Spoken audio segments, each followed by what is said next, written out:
Grace and peace to you from God the Father and our Lord Jesus Christ. Amen. This week's gospel, if you kind of notice, throws around a lot of numbers. And if you're not a math-oriented type of person, you might have just sort of tuned that out. And yet we spent this last week, at least I did, worrying about lots of numbers, tracking hurricanes, tracking those who have lost their lives, their property, their friends, as a result of some kind of natural disaster. Now tracking 3 new disturbances out in the oceans. And I don't know about you, but all of that can be a little overwhelming. So I got to thinking that I imagine Peter felt a little overwhelmed after hanging out with Jesus. You remember Peter was given some keys to the kingdom. The keys were about binding and loosing. That is, forgiveness and reconciliation. And Peter wants Jesus to set the record straight. Simplify this task for us. How many times are we really supposed to forgive someone who has wronged us? Is it 77 times, as the New Revised Standard puts it? Or is it unto 70 times 7, which is the literal translation of the Greek, which for you math people is 490 times. Christians everywhere are dying to know, Jesus, what are we supposed to do? This question seems to pervade in many of our hearts, or at times in our lives when we're anxious. Let's boil down this kingdom business to numbers. Love your neighbor. Well, how many of them? I live in a big neighborhood. Feed my sheep. Well, how many of them? We can't get too carried away with that. Bless your enemies and those who persecute you. Yeah, okay. But over and over again? Love the Lord your God with all your heart and mind and strength. Okay, but does coming to church twice a month kind of cover that? It's a minimalist approach to faith. Not as a relationship, but as a task of checks that we put on our list of to-dos. And as long as we get some of those to-dos right, then we think we've got it figured out. And it's especially symptomatic of churches, congregations that are nervous, that are struggling. You know, the priest stands up front or gathers around. We just want, tell us what to do. We want to get this right. Tell us what to do. Because this thing can't be about grace. It's not really about love. Let's be practical. It's not about relationship. It's about getting by and doing what we're supposed to do. There are many who hear or heard Jesus' words to Peter, or in the Gospels in general, and they think they've got it figured out. Jesus says to forgive 77 times, or, okay, 490. That's what I'll do. But you better bet I'm getting out an Excel spreadsheet, and I'm going to keep count. And I'm pretty darn sure that spouses and former spouses are exempted from this clause. I mean, I will give it a try a few times, but I am not going to be a doormat for the world, Jesus. Sorry, folks, the gospel isn't about math or our satisfaction with meeting the minimal requirements. And it isn't about the logistical challenges of doing what we think we're supposed to do. It's about the very nature of forgiveness and the way that we approach our relationship with God, with ourselves, and with each other. Yes, this one really hits close to home and can hurt.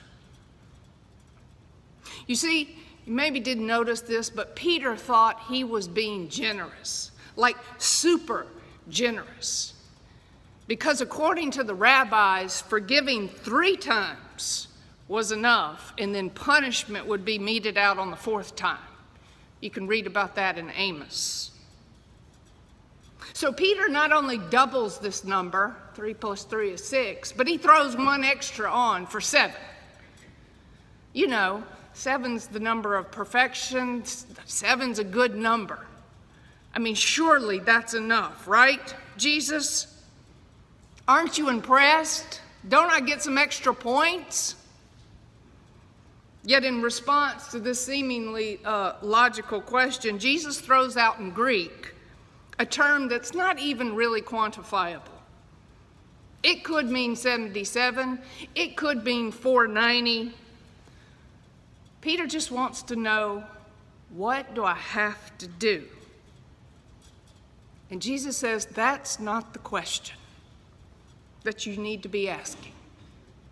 So to illustrate his point, he tells a parable. He tries to spell it out for us. And in this parable, a tyrannical king is owed 10,000 talents by a servant. Well, that sounds like a lot, right? It's an impossibly ginormous amount. A single talent was worth 15 years of work. So we're talking about 150,000 years of wages.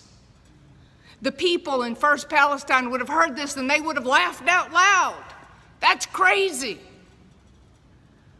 Of course, the servant can't pay that.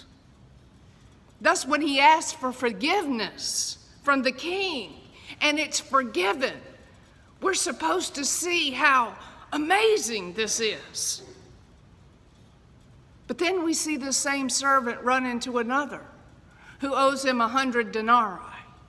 Now we're expecting that that's going to be a wee tiny little figure. It's actually the equivalent of about 3 months of work, which is not an insignificant amount when you think about it. But instead of showing mercy and forgiveness, he demands to be paid. Compared to the 10,000 talents he owes the king, this amount seems meaningless. And when the king hears that he does not show mercy to his fellow servant, he takes back his offer of forgiveness. You see, to Peter and to people who are minimalists with faith, they're always thinking about, what am I supposed to do and how much is going to be enough? And Jesus wants to challenge that reality. Stop asking questions of how much, because the one who is counting the number of times he or she says you are forgiven really isn't forgiving anyone at all. They're just pushing some imaginary forgiven button. They haven't changed their heart. They haven't changed their mind. They haven't let it go. They're hoping for an imaginary reward. Furthermore, the parable says to us that we shouldn't just keep on forgiving without it allowing us to truly be changed. That's the hard part. And I know that. I've lived that, and I suspect you have too. Because Jesus invites us into a whole new way of being. And that's where it gets tough. Peter thought 7 was a pretty high number. The servant thought 100 denarii was a pretty high number.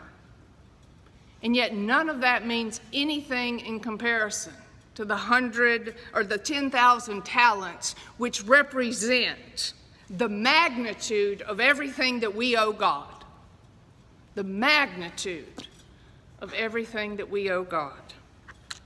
We squabble over matters that we think are big, when they're not. We fuss at people when we leave this very building and go through the drive-thru and they didn't get our order right. We pitch a fit and we demand a refund. We refuse to speak to someone because of a petty squabble that goes years and years and years back.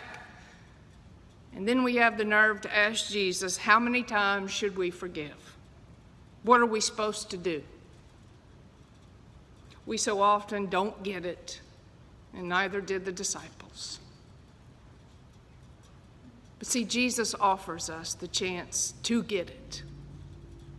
Right here, right now. He never stops offering us the chance to get it.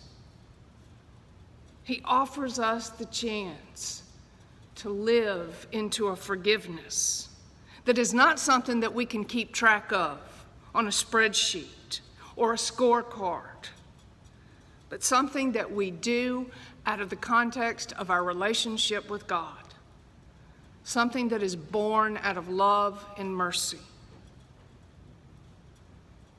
You know, some of us have trouble dealing out that forgiveness to others while we lean on what seems like an infinite supply of mercy.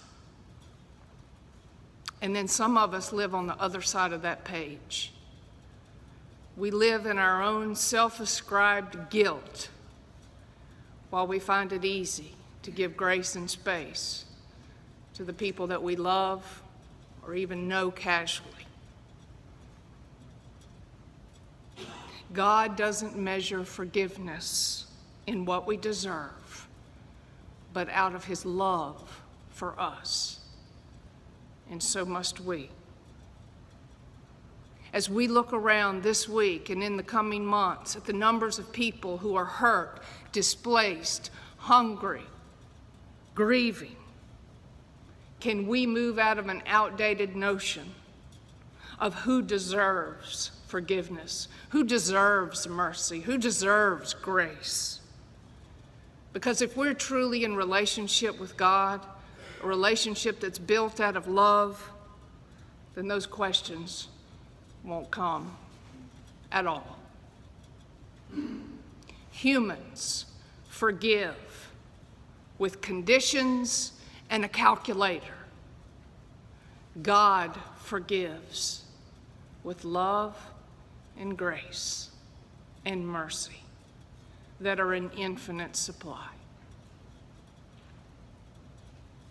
In a few moments, we will come to this table, and every single one of us are beggars at the foot of the King, who offers to us week after week a chance to get it, a chance to be forgiven, a chance to go from this place and to give that back to a hurting world.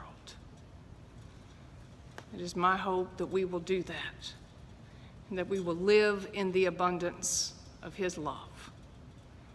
And the people of God said,